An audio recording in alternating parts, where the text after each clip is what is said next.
أعوذ بالله من الشيطان الرجيم. بسم الله الرحمن الرحيم. وَلَقَدْ أَرْسَلْنَا مُوسَى بِآيَاتِنَا وَسُلْطَانٍ مُّبِينٍ إِلَى فِرْعَوْنَ وَمَلَئِهِ فَاتَّبَعُوا أَمْرَ فِرْعَوْنَ وَمَا أَمْرُ فِرْعَوْنَ بِرَشِيدٍ يَقْدُمُ قَوْمَهُ يَوْمَ الْقِيَامَةِ فَأَوْرَدَهُمُ النَّارَ وَبِئْسَ الْوِرْدُ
الحمد لله رب العالمين، والصلاة والسلام على سيد المرسلين وعلى آله وأصحابه أجمعين، أما بعد۔ سورہ ہود کا یہ رکوع نمبر 9 ہے، جس کے بھی آپ کے سامنے تلاوت کی گئی۔ جملہ 13 آیتوں پر مشتمل اس رکوع کا آغاز ہوتا ہے آیت نمبر 96 سے، اور اختتام ہوتا ہے آیت نمبر 109 پر۔ اگرچہ کہ رکوع کی علامت لگانے والے صاحب ایک آیت کے بعد اگر یہ علامت لگائے ہوتے تو زیادہ اچھا ہوتا۔ آیت نمبر 110 کا بھی تعلق اسی رکوع کے مفہوم سے ہے، اور اس رکوع میں جو اللہ تعالیٰ نے ارشاد فرمایا ہے، جو اس کی ہدایتیں ہیں، انہی ہدایتوں سے اس آیت کا بھی تعلق ہے۔ اور آیت نمبر 111 سے پھر مضمون بدل رہا ہے، اور اللہ تعالیٰ ایک دوسری حقیقت کا پھر اعلان فرما رہا ہے۔ غرض کے اس رکوع میں حضرت موسیٰ علیہ السلام کے حوالے سے بات شروع ہوئی، اور آیت نمبر 110 میں بھی حضرت موسیٰ علیہ السلام کا تذکرہ آپ کو نظر آئے گا، اور یہ نبیوں کے تذکرے کا گویا اختتام ہے۔ اس سے پہلے حضرت شعیب علیہ السلام کا تذکرہ ہوا، اس سے پہلے حضرت ابراہیم، حضرت لوط علیہ السلام کا تذکرہ ہوا، اس سے پہلے حضرت صالح علیہ السلام کا تذکرہ ہوا، اس سے پہلے حضرت ہود علیہ السلام کا تذکرہ ہوا، اور یہ سارے نبیوں کا تذکرہ ہو رہا ہے اس انداز میں کہ اللہ تعالیٰ یہ ارشاد فرما رہا ہے کہ ایمان کی ڈگر پر جب ایک انسان چلتا ہے اور اللہ تعالیٰ کی خوشنودی کو ایک انسان اپنا محور بناتا ہے، اپنا مقصد بناتا ہے، تو وہ بڑی آزمائشوں سے گزرتا ہے۔ بالخصوص جب وہ اس مقصد کو دعوت بھی بنا لے اور لوگوں کے سامنے پیش کرے، آؤ اللہ کی طرف، اس کے دین کی طرف، اطاعت کرو اپنے مولا کی، بات مانو اپنے مالک کی، اسی میں خیر ہے، اسی میں کامیابی ہے۔ اس کی جب ایک انسان دعوت دیتا ہے، بڑی آزمائشیں آتی ہیں، اور ان آزمائشوں کا ایک بڑا حصہ خود اس کے اپنے ساتھی اور رشتہ دار، بسا اوقات چاہنے والے، دوست، احباب، بڑے اور چھوٹے، ان کی مخالفتیں بنتی ہیں۔ بڑا حصہ انہی کی مخالفت، کبھی کبھی والد خلاف ہیں، کبھی کبھی بھائی خلاف ہے، کبھی برادری، کبھی خاندان، کبھی شوہر، کبھی بیوی۔ یہ سارے حالات کا اللہ تعالیٰ نے تذکرہ فرمایا ہے۔ حضرت ابراہیم علیہ السلام کے والد خلاف ہے، حضرت شعیب علیہ السلام سے ان کی برادری کہہ رہی ہے، ان کی قوم کہہ رہی ہے کہ تمہارا خاندان کا تھوڑا سا سپورٹ ہے، ورنہ ہم کو پتھر مار مار کے ہلاک کر دیتے۔ حضرت لوط علیہ السلام، ان کا محلہ، ان کے پڑوسی جس شہر میں ہے اس شہر کے رہنے والے مخالفت کر رہے ہیں، اور حضرت صالح علیہ السلام کا خاندان مخالفت کر رہا ہے، حضرت نوح علیہ السلام کا زمانہ مخالفت کر رہا ہے۔ بالآخر اللہ تعالیٰ نے حضرت موسیٰ علیہ السلام کا تذکرہ فرمایا، جہاں کے حکومت مخالفت کر رہی ہے، اقتدار مخالفت کر رہا ہے، طاقت، زبردست قسم کی طاقت جس سے ٹکر لینا معمولی بات نہیں ہے، وہ طاقت مخالفت کر رہی ہے۔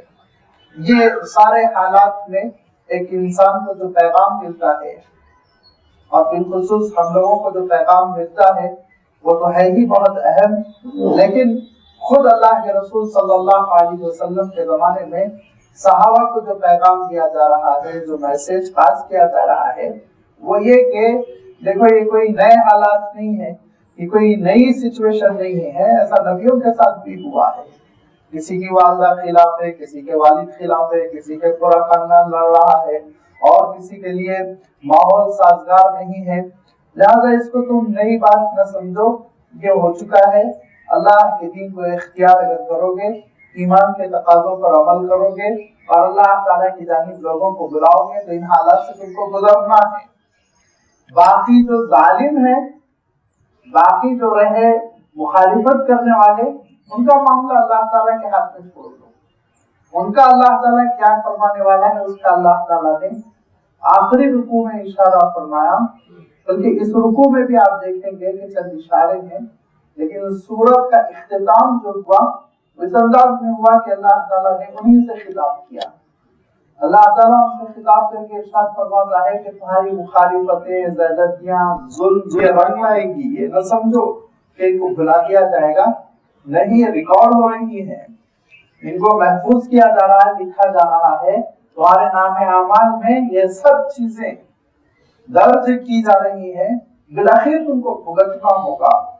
اور ابھی آیت آئے گی انشاءاللہ، جب بھگتنے کی نوبت آئے گی تو پھر یاد رکھو اس وقت ہزار چیخوں کے چلاؤ گے لیکن چھوٹ نہیں ملے گی، اس وقت پھر تم کو کوئی سہارا نہیں ملے گا، کوئی تمہاری معذرت قبول نہیں کی جائے گی، وہ آخری عذاب بڑا پھیلا ہوگا۔ وہ اللہ تعالیٰ ارشاد فرما رہا ہے آگے دھیرے دھیرے، مگر اصل خطاب یہ ہے جو آگے آنے والا ہے، فاستقم کما امرت، استقامت، جم جاؤ، ثابت قدم ہو جاؤ، پکڑ لو اللہ تعالیٰ کے دین کو، اس کے رستے کو مضبوطی سے، چھوڑنے کی بات نہ کرو، اکھڑنے کی بات نہ کرو۔ یہ پیغام دیتے ہوئے اللہ تعالیٰ ارشاد فرماتا ہے کہ وَلَقَدْ أَرْسَلْنَا مُوسَىٰ بِآيَاتِنَا وَسُلْطَانٍ مُبِينٍ، بلا شبہ ہم نے بھیجا موسیٰ کو اپنی آیتوں اور نشانیوں کے ساتھ، وَسُلْطَانٍ مُبِينٍ، کھلی ہوئی دلیل کے ساتھ۔ وہ کیا دلیل تھی جو حضرت موسیٰ علیہ السلام کو دی گئی؟ اس کا تذکرہ اللہ تعالیٰ نے سورۃ القصص میں، اس کا تذکرہ اللہ تعالیٰ نے سورۃ الاعراف میں بہت تفصیل کے ساتھ بیان فرمایا۔ اللہ تعالیٰ جانتا تھا فرعون اور فرعون کے درباریوں کی نفسیات، لہذا اللہ تعالیٰ نے ایک ایسی دلیل دی تھی حضرت موسیٰ علیہ السلام کو، ایک ایسا برہان اللہ تعالیٰ نے عنایت فرمایا تھا کہ جس کے آگے انسان کی حجت ختم ہو جاتی ہے۔ لہذا اللہ تعالیٰ نے حضرت موسیٰ علیہ السلام کو مطالبے سے قبل معجزہ عنایت فرمایا۔ دیگر نبیوں کے ساتھ یہ ہوا کہ قوموں نے مطالبہ کیا کہ آپ معجزہ کیوں نہیں ظاہر کرتے، اللہ تعالیٰ نے معجزہ عنایت فرمایا، لیکن حضرت موسیٰ علیہ السلام کو مطالبے سے پہلے ہی معجزہ دے دیا گیا۔ اللہ تعالیٰ ارشاد فرماتا ہے وَلَقَدْ أَرْسَلْنَا مُوسَىٰ بِآيَاتِنَا وَسُلْطَانٍ مُبِينٍ، ہم نے بھیجا موسیٰ کو ہماری نشانیوں اور آیتوں کے ساتھ اور کھلی ہوئی دلیل کے ساتھ إِلَىٰ فِرْعَوْنَ، فرعون کی جانب، وَمَلَئِهِ اور اس کے درباریوں کی جانب۔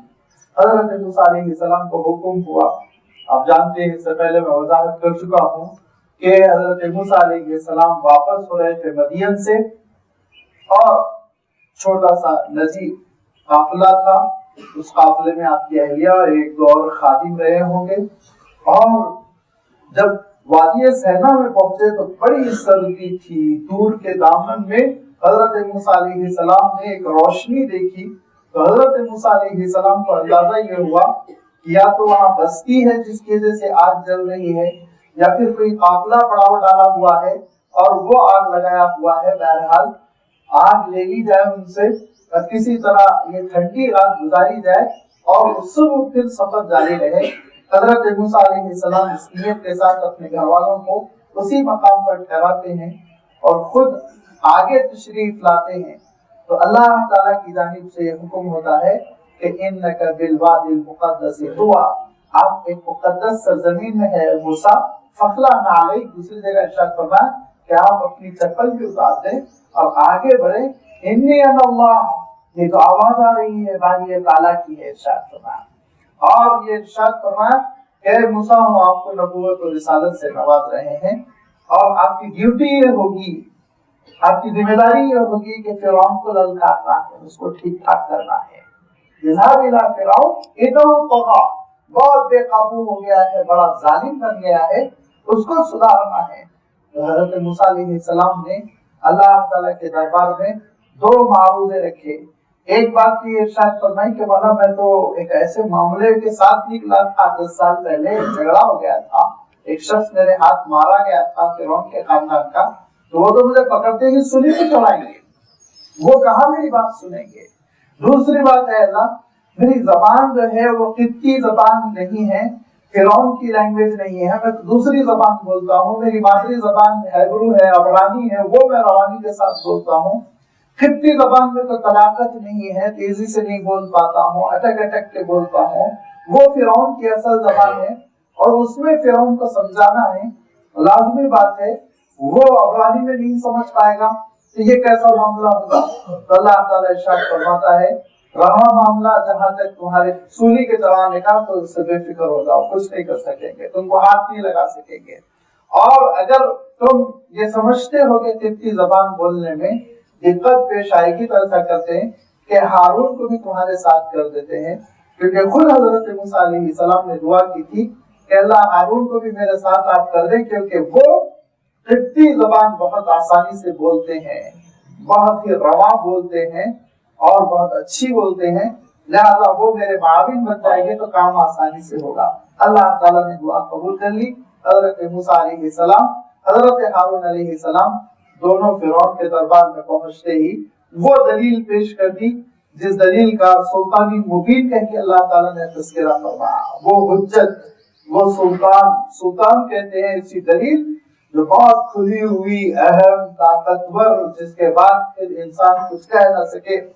لہذا حضرت موسیٰ علیہ السلام سے فرعون نے کہا کہ میں آپ کو کیوں مان لوں نبی اور رسول، اللہ کے رسول ہیں، آپ یہ فرما رہے ہیں، میں کیوں مان لوں؟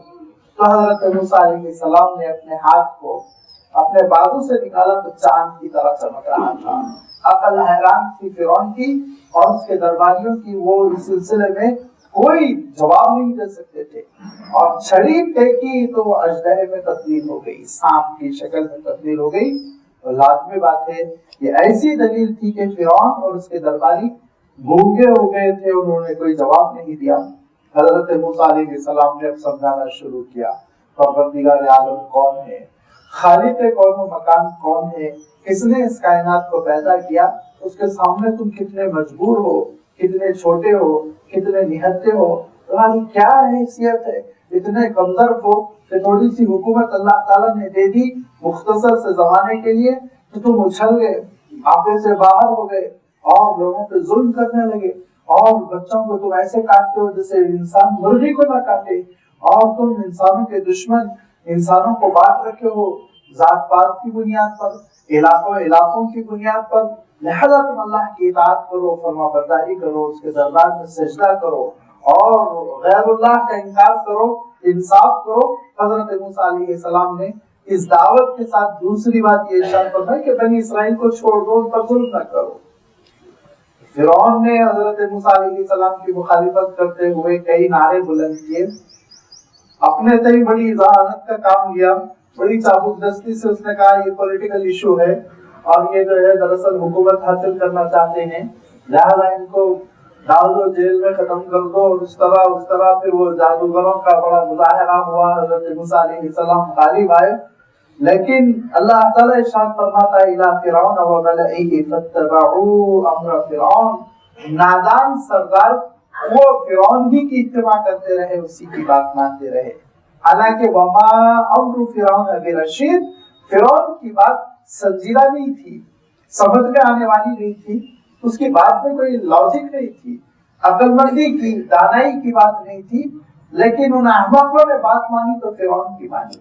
حضرت موسیٰ علیہ السلام کی بات عقل پر مبنی تھی، حضرت موسیٰ علیہ السلام کی بات دانشمندانہ تھی، حضرت موسیٰ علیہ السلام کی بات حکیمانہ تھی، اور پھر حضرت موسیٰ علیہ السلام کی تائید میں خود فرعون کے خاندان میں سے ایک شخص نے جو اسلام قبول کیا تھا، ان اللہ والوں نے جو تقریر کی، جس کا اللہ تعالیٰ نے تذکرہ سورۃ المؤمن میں فرمایا، کیسی بے باک تقریر تھی، کتنا اچھا انہوں نے سمجھایا تھا، کیسے ٹھوس دلائل تھے، عقل کو اپیل کرنے والی، دل تک پہنچ جانے والی، لیکن ان نادانوں نے کام ہی نہیں کرا، سمجھنے کی کوشش ہی نہیں کی۔ تو ارشاد فرمایا کہ فَاتَّبَعُوا أَمْرَ فِرْعَوْنَ، بات انہوں نے مانی تو فرعون کی مانی، حالانکہ وَمَا أَمْرُ فِرْعَوْنَ بِرَشِيدٍ، فرعون کی بات سنجیدہ نہیں تھی، فرعون کی بات میں ہدایت نہیں تھی، اس کی بات میں معقولیت نہیں تھی، مگر بات مانی کس کی؟ فرعون کی۔ کیوں مان رہے تھے؟ مجبور تھے۔ کیوں مان رہے تھے؟ کہ اس کے سوا کوئی چارہ نہیں تھا، ایسا کچھ نہیں تھا۔ اگر ایسا ہوتا تو خود وہ رجل مومن جنہوں نے ایمان قبول کر لیا تھا فرعون کے خاندان کے، وہ بھی بڑے عہدیدار تھے، دربار میں ان کا بڑا مقام تھا، لیکن انہوں نے اپنے مفادات کو بالائے طاق رکھتے ہوئے، قربانی دیتے ہوئے ایمان قبول کیا تھا حضرت موسیٰ علیہ السلام پر۔ تو کیسے انہوں نے ایمان قبول کیا؟ جب فرعون وہ ایمان قبول کرتے ہی سولی پہ چلا رہا تھا، گردن کٹا رہا تھا، تو وہ کیسے انہوں نے ایمان قبول کیا؟ اس کے بارے یہ گنجائش تھی، لیکن ان لوگوں نے فرعون کی بات اس لیے مانی، اس میں منفعت، دنیاوی منفعت تھی، فائدہ تھا، دولت تھی، دربار تھا، اور فرعون کی خوشنودی تھی، ہلچل تھی، سیلیبریشنز تھے، اور ایک تقاریب کا سلسلہ تھا، کھانا پینا تھا، اٹھنا بیٹھنا تھا، سرکاری دعوت نامے تھے۔ تو یہ ساری چیزیں چھوڑ کے بیچارے وہ بنی اسرائیل غریب اور حضرت موسیٰ علیہ السلام کی بات مان لو اور قربانی دے دو اور خشک روٹی پہ زندگی بسر کر لو، یہ گوارا نہیں تھا۔ لہذا تائید کی کس کی؟ فرعون کی۔ تائید کس کی؟ فرعون کی۔ اس تائید کا خمیازہ یہ بھگتنا پڑے گا۔ ارشاد فرمایا یقلب قومہ یوم القیامہ، قیامت کے دن بھی وہ لیڈرشپ کرتا رہے گا، آگے آگے چلتا رہے گا۔ فَأَوْرَدَهُمُ النَّارِ، آگے چلتے چلتے اپنی پوری قوم کو آگ تک پہنچائے گا۔ وَبِئْسَ الْوِرْدُ الْمَوْرُودُ، اور کتنی بری جگہ ہے جہاں کہ وہ اپنی قوم کو پہنچا رہا ہے۔ یہ لیڈروں کی نادانی اور ان کی انکنڈیشنل قوم کی پیروی، یہ بہت ہلاکت کا باعث ہوتی ہے۔ ارشاد فرمایا وَأُتْبِعُوا فِي هَٰذِهِ لَعْنَةً، یہاں بھی تو لعنت ملی، یہاں بھی تو ڈوب گیا، ختم ہو گیا، نہیں بچا سکا اپنے اہلکاروں کو، اپنے سپاہیوں کو، اپنے فوجیوں کو لے کر ڈوبا۔ وَيَوْمَ الْقِيَامَةِ، قیامت کے دن بھی اس پر لعنت ہوگی۔ بِئْسَ الرِّفْدُ الْمَرْفُودُ، کیا بری ضیافت ہے جو اس نے کی اپنی قوم کی۔ قوم کے سلسلے میں اس نے کیا برا معاملہ اپنایا کہ قوم کو دنیا میں بھی لے ڈوبا اور آخرت میں بھی قوم کے لیے وبال، مصیبت اور عذاب کو کھڑا کر دیا۔ جب کوئی قوم نادان ہو جاتی ہے اور اپنے لیڈروں کو انکنڈیشنل چھوڑ دیتی ہے کہ وہ جو کرتے رہے ہم ان کی بات مانتے رہیں گے، ان کے پیچھے چلتے رہیں گے، تو پھر وہ قوم بہت تباہی کے دانے تک پہنچتی ہے۔ جس قوم کے اندر شعور ہوتا ہے اور جس قوم کی عقل اپیل کرتی ہے ان کو سچائی کی، ظلم کے خلاف اور انسانوں کی ہمدردی کی اپیل کرتی ہے، تو پھر وہ قوم آگے بڑھتی ہے، ترقی کرتی ہے۔ کتنا شعور پیدا کر دیا تھا اللہ کے رسول صلی اللہ علیہ وسلم نے کہ صحابہ کا عالم یہ ہے کہ حضرت عمر رضی اللہ تعالیٰ عنہ منبر پر کھڑے ہو کے کہتے ہیں، جمعہ کا دن ہے، خطبہ ہے، خاموشی سے سننے کا حکم ہے، عبادت کا ایک حصہ ہے، فرمایا کہ اے لوگو یا ایھا الناس اسمعوا وعوا، لوگوں سنو، محفوظ رکھو، بات کو مانو۔ تو ایک صاحب کھڑے ہو کے کہتے ہیں نہ سنوں گا نہ میں مانوں گا۔ کہا وجہ، سبب کیا ہے؟ کہا کہ سبب یہ ہے کہ جو مدینہ منورہ کپڑا آیا اور مسلمانوں میں تقسیم ہوا، 2 گز تقسیم ہوا، اور اس 2 گز میں چھوٹے چھوٹے کرتے بنے، اور آپ کا یہ پورا چھپا بنا ہوا ہے 4 گز کا، تو آپ زیادہ لیتے ہیں امیر المومنین ہونے کی وجہ سے، اس کا فائدہ اٹھاتے ہیں، لہٰذا میں آپ کی بات سنوں گا نہ مانوں گا۔ تو کہا تمہارا اعتراض صحیح، بات تمہاری صحیح ہے، یہ اچھا کیا تم نے پوچھا۔ دیکھو یاد رکھو، یہ میں نے 4 گز نہیں لیا، 4 ہاتھ میں نے نہیں لیا کپڑا، میرا بھی حصہ 2 ہاتھ ہی آیا ہے، 2 گز آیا ہے، لیکن میرے بیٹے عبداللہ ابن عمر کا جو 2 گز کا حصہ تھا وہ انہوں نے ڈونیٹ کر دیا، گفٹ کر دیا، جس کی وجہ سے میرا چھپا بن گیا ہے، ورنہ میں خود شخصی طور پر اپنے لیے 4 گز کاٹ کے نہیں لیا، میرا حصہ اتنا ہی تھا جتنا ہر مسلمان کا تھا۔ یہ ہے قوم کے اندر احساس ذمہ داری کہ وہ ایک مرتبہ حضرت عمر کا حوالہ اس لیے زیادہ دیا جاتا ہے کہ حضرت عمر رضی اللہ تعالیٰ عنہ کے سلسلے میں خود اللہ کے رسول نے فرمایا، تاریخ بھی بتاتی ہے کہ بڑے جلال والے تھے۔ اللہ کے رسول فرماتے تھے عمر جس راستے سے جاتا ہے اس راستے سے شیطان نہیں جاتا، بھاگ جاتا ہے، راستہ بدلتا ہے۔ یہ جلال تھا حضرت عمر کا، اور تاریخ بتاتی ہے کہ حضرت عمر رضی اللہ تعالیٰ عنہ پورا کنٹرول رکھتے تھے، اور ایک جلال کے حامل شخصیت کا نام حضرت عمر۔ تو حضرت عمر خطبہ دینے کے لیے کھڑے ہوئے اور ارشاد فرمایا کہ لوگوں میں کیا ہو گیا ہے، بڑی بڑی رقمیں مہر میں باندھ کر مقابلہ کرنے اور سمجھتے ہیں یہ بڑی فضیلت کی بات ہے۔ اللہ کے رسول صلی اللہ علیہ وسلم کا مہر تو بڑا لمبا چوڑا نہیں ہوا کرتا تھا، اور آپ نے اپنی صاحبزادیوں کا بھی مہر بڑا لمبا چوڑا نہیں رکھا تھا، تو لوگوں لمبے چوڑے مہر کو تم کوئی بڑی فضیلت کی بات نہ سمجھو۔ ایک بڑی بھی کھڑی ہوتی ہے، کھڑی ہو کے کہتی ہیں کہ امیر المومنین آپ کو یہ کہنے کا حق نہیں ہے۔ تو کہا کیوں نہیں ہے؟ اس لیے کہ اللہ تعالیٰ ارشاد فرماتا ہے قرآن پاک میں، وَلَوْ آتَيْتُمْ إِحْدَاهُنَّ قِنطَارًا، اگر تم نے کسی کو مہر میں سونے کے ڈھیر دے دیے تب بھی تم واپس نہ لینا۔ تو اللہ اجازت دیتا ہے سونے کے ڈھیر دینے کا، اور آپ کون ہوتے ہیں لمیٹیشن کرنے والے؟ تو کہا اگر یہ بڑی بھی نہیں ہوتی تو عمر تو ہلاک ہو گیا ہوتا، اگر یہ خاتون آج نہ ہوتی گفتگو میں اس خطاب میں تو عمر تو پھنس گئے ہوتے۔ ہاں بات آپ کی صحیح ہے، اس میں کوئی لمیٹیشن نہیں کیا جا سکتا، میں حد بندی نہیں کر سکتا۔ تو اپنے امیر المؤمنین کا، لیڈروں کا ایسا احتساب، ایسا ان کا حساب کتاب لینا، یہ صرف اور صرف اسلام کی دین ہے، ورنہ تو تہذیب پوری فرعونی ہے جو مسلط کر دی گئی ہے۔ ان کو آپ نہیں کہہ سکتے اب آپ نے سلیکشن کر لیا، الیکشن کر لیا، سر پہ بٹھا لیا، اب وہ اسکینڈل کرتے رہے، وہ ظلم کرتے رہے، وہ زیادتی کرتے رہے، ان کے خلاف اگر کہا جائے گا تو زبان تالو سے کھینچ لی جائے گی۔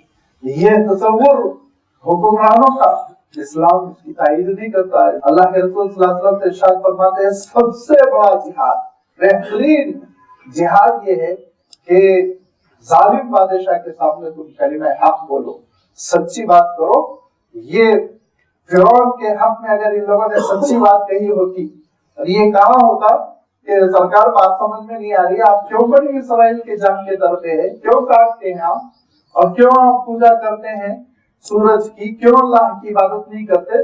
موسیٰ علیہ السلام کتنی اچھی بات کہہ رہے ہیں، جیسے جادوگروں نے تائید کی حضرت موسیٰ علیہ السلام کی اور کہا تم کو چاہے ہم کو قتل کرنا ہو قتل کر دو، لیکن موسیٰ علیہ السلام کی دعوت اب ہم نہیں چھوڑیں گے، اب ہم آگے ہیں توحید کی ڈگر پر۔ یہ جیسے جادوگروں نے موقف اپنایا، درباریوں نے بھی موقف اپنا لیا ہوتا تو نہ دنیا میں ان کو ڈبویا ہوتا اور نہ آخرت میں وہ ان کو لعنتوں کا اور غضب کا عذاب کا مستحق بنایا ہوتا، بچ گئے ہوتے۔ سب سے بڑی مصیبت یہ ہے کہ انکنڈیشنل فالو کرنا اپنے لیڈروں کو ہرگز نہیں، شعور کے ساتھ کرنا چاہیے۔ آپ ان کو امیر بنائیں، آپ ان کو قیادت دیں، ضروری ہوتا ہے قوم کا قائد ہو اور ضروری ہے لیڈرشپ، لیکن اس کے معنی یہ نہیں ہے کہ وہ جو چاہے کرتے چلے جائیں، ظلم و زیادتی وہ کریں، نافرمانی وہ کریں، بغاوت وہ کریں اور لوگ ہیں کہ بس سمعنا و اطعنا۔ نہیں، ضرورت اس بات کی پڑتی ہے کہ ان کو پرکھا جائے، ٹوکا جائے، سچی بات ان کے سامنے کی جائے۔ مصیبت یہ ہوتی ہے کہ خوشامدیوں کا ایک ٹولہ لگ جاتا ہے یہ لیڈروں کے ساتھ، اور آگے پیچھے جو آپ کر رہے ہیں اچھا کر رہے ہیں، جو آپ کر رہے ہیں اچھا کر رہے ہیں، جو آپ کر رہے ہیں اچھا کر رہے ہیں۔ کسی کو قبر بنا کر ان خوشامدیوں کے ٹولے نے قبر میں لٹایا، کسی کو نالے میں قتل کروایا اور کسی کو ان ٹولوں نے جہنم میں پہنچا دیا، اور یہ ٹولوں نے خوشامدیوں کے کسی کو نکال کر حکومت سے پھینکوا دیا، پتہ ہی نہیں چلتا۔ سمجھ رہے ہیں کہ ابھی میری بات سنی جا رہی ہے، ابھی عوام میرے ہی ہیں، لیکن اخیر کار جب گھر پر حملہ ہوتا ہے تو پھر نالوں میں پناہ لینی پڑتی ہے، قبروں میں پناہ لینی پڑتی ہے۔ یہ غلط فہمی کہاں سے پیدا ہوتی ہے؟ خوشامدی حقیقت نہیں بتاتے، عوام میں کتنا طیش ہے، عوام میں کتنا غضب ہے، آپ کے خلاف کس قدر لوگوں کے رجحانات ہے، بغاوت کا کیا عالم ہے، اس کا کیا ٹمپریچر ہو چکا ہے بغاوت، یہ سب نہیں بتاتے، کہتے سب آپ پہ فدا ہونے والے ہیں۔ کسی کا عالم یہ ہے خواتین کی فوج بنا رکھے ہیں، یہ خواتین زیادہ وفادار ہوتی ہیں۔ لیبیا میں کیا ہوا، کرنل قذافی کے ساتھ خواتین کی فوج بنا رکھے تھے، سمجھ رہے تھے کہ یہ فوج ان کو بچا لے گی، کیا حشر ہوا آپ تاریخ اٹھا کر دیکھیں۔ تو یہ فرعونی جو طرز ہے درباریوں کے ٹولے میں مست و بغیر رہنا، تو یہ اللہ تعالیٰ ارشاد فرماتا ہے کہ دنیا میں بھی تم کو یہ تباہی کی طرف لے جائیں گے، اور یقدمہ قومہ یوم القیامت وَأَوْرَدَهُمُ النَّارَ، قیامت کے دن بھی تم کو آگ تک پہنچا کر رہیں گے۔ اپنے ایمان کو بچاؤ، اپنے عقیدے کو بچاؤ، اپنے کردار کو بچاؤ، اپنے عمل کو بچاؤ، کسی کی خوشامد میں مرے نہ جاؤ۔ اللہ تعالیٰ ارشاد فرماتا ہے کہ فرعون نے ان کی دنیا بھی تباہ کر دی، وَأُتْبِعُوا فِي هَذِهِ، اس زندگی میں بھی، اس دنیا میں بھی لعنتاً، لعنت کا سبب بنا، وہ ان پر لعنت بھیجی گئی، ان کے اوپر لعنت مسلط کر دی گئی۔ وَيَوْمَ الْقِيَامَةِ، قیامت کے دن بھی لعنت ہوگی۔ بِئْسَ الرِّفْدُ الْمَرْفُودُ، کیا ہی بری بخشش ہے۔ رفد کہتے ہیں مہمانوں کو ان کی آمد پر کچھ تحفے دینا، ضیافت کرنا۔ اللہ تعالیٰ ارشاد فرماتا ہے اس نے جو ضیافت کی لوگوں کی، جو بخششیں کی، عنایتیں کی، کتنی بری عنایتیں، کیا بڑے تحفے دیے، کیا برے تحفے دیے، تباہی کا تحفہ دیا۔ ذَلِكَ مِنْ أَنْبَاءِ الْقُرَىٰ نَقُصُّهُ عَلَيْكَ مِنْهَا قَائِمٌ وَحَصِيدٌ۔ یہ اب گویا کہ اللہ تعالیٰ نے جو سارے نبیوں کا تذکرہ فرمایا، وہ نبیوں کے تذکرے کا ایک طرح سے اختتام ہے، اور اس اختتام پر اللہ تعالیٰ نے ایک اصولی بات ارشاد فرمائی۔ اور وہ اصولی بات کیا ہے؟ اللہ تعالیٰ ارشاد فرماتا ہے کہ یہ دیکھو بستیوں کی اطلاعیں ہیں، ذالک من انباء القرى، نبأ، اور اس کا پلورل فارم انباء، اطلاع کو کہتے ہیں۔ بالخصوص اگر اطلاع میں کوئی اہمیت ہو، ایسا انفارمیشن جس کی ایک اہمیت ہو، تو نبأ کا لفظ استعمال کرتے ہیں، خبریں جس کو آپ چاہے تو کہہ سکتے ہیں۔ اسی لیے سورہ نبا میں اللہ تعالیٰ ارشاد فرماتا ہے کہ ایک عظیم الشان خبر کے سلسلے میں لوگ آپ سے اے نبی سوال کرتے ہیں، اور وہ اطلاع، وہ خبر کیا ہے؟ قیامت کے سلسلے میں۔ آگے اللہ تعالیٰ نے کلام جاری رکھا۔ میں یہ عرض کر رہا تھا کہ انباء القرآن کے معنی ہوں گے بستیوں کی اطلاعیں، ذالک من انباء القرآن، یہ مختلف آبادیوں اور بستیوں کی خبریں ہیں، نقصہ علیک، اے نبی ہم آپ کو سنا رہے ہیں، ہم آپ کو اطلاع پہنچا رہے ہیں، ہم آپ کے لیے بیان کر رہے ہیں۔ دوسرے مقام پہ اللہ تعالیٰ ارشاد فرماتا ہے کہ وحی کے سوا اور کوئی سورس نہیں کہ یہ وہ اطلاعیں آپ تک پہنچ جائیں۔ آپ تو نہیں تھے، اللہ تعالیٰ ارشاد فرماتا ہے، آپ کیا وہاں موجود تھے جہاں فرعون کو تباہ کیا جا رہا تھا؟ آپ کیا وہاں تھے جبکہ قوم عاد پر، قوم سمود پر اور حضرت لوط علیہ السلام کی نافرمان قوم پر عذاب آ رہا تھا؟ نہیں، آپ تو نبی آپ نہیں تھے۔ آپ پر یہ ساری اطلاعیں جو آ رہی ہیں وہ صرف اور صرف اللہ کی جانب سے بذریعہ وحی۔ ایک چیز البتہ آپ پوچھ سکتے ہیں، اور اگر آپ پوچھیں گے تو حق بجانب بھی ہوں گے، کہ پچھلی کتابوں میں بھی تو تذکرے تھے ان قوموں کے، پچھلی کتابوں میں تورات اور انجیل میں بھی تو ان قوموں کے تذکرے تھے، تو اس کے لیے عرض یہ کرنا ہے کہ آپ کو کتابیں اٹھا کر دیکھ لیجیے۔ ملاوٹوں کے ساتھ جو کتاب ملتی ہے، اولڈ ٹیسٹمنٹ، نیو ٹیسٹمنٹ، اس کے تذکرے دیکھ لیجیے، قرآن مجید کے تذکرے دیکھ لیجیے۔ قرآن مجید میں ان تذکروں کی شان ہی نرالی ہے، کیفیت ہی دوسری ہے، اور جو پچھلی کتابوں میں تذکرے ہیں ان کا انداز ہی کچھ اور ہے، رقیق سا انداز۔ برا نہ مانیے، لفظ میں سوچ سمجھ کے استعمال کر رہا ہوں، ایسا انداز جو ایک معمولی سا ناول نگار اختیار کرتا ہے، اور قرآن مجید کا انداز وہ عجیب و غریب روحانی انداز، جس سے عالم یہ ہے کہ دل کانپ جاتے ہیں، آنکھوں سے آنسو چھلک پڑتے ہیں، اور صاف محسوس ہوتا ہے کوئی کہانی بیان کرنے والا، کوئی افسانہ بیان کرنے والا قصہ نہیں چھیڑا ہوا ہے، یہ کچھ اور حقیقت ہے جو بیان کی جا رہی ہے۔ لہذا اللہ تعالیٰ صاف ارشاد فرماتا ہے کہ ایک تو یہ کہ انداز الگ، دوسرے اطلاعیں وہاں پہ بہت ساری غلط تاریخ ثابت کر رہی ہے کہ ایسا نہیں ہوا تھا، ایسا نہیں ہونا چاہیے، حالات بتاتے ہیں کہ اس میں غلطی ہو گئی لکھنے میں، اور اللہ تعالیٰ نے قرآن مجید میں ان کی اصلاح کر دی۔ ایک ہی لفظ میں کبھی کبھی اصلاح ہے، جملے کی بھی ضرورت نہیں پڑی اللہ تعالیٰ کو، ایک ہی لفظ اللہ تعالیٰ نے استعمال کیا ہے۔ کہیں کہیں اللہ تعالیٰ نے 3-4 الفاظ وما کفر سلیمان، بس پوری تردید کر دی گئی ان کی لمبی چوڑی کہانی کی۔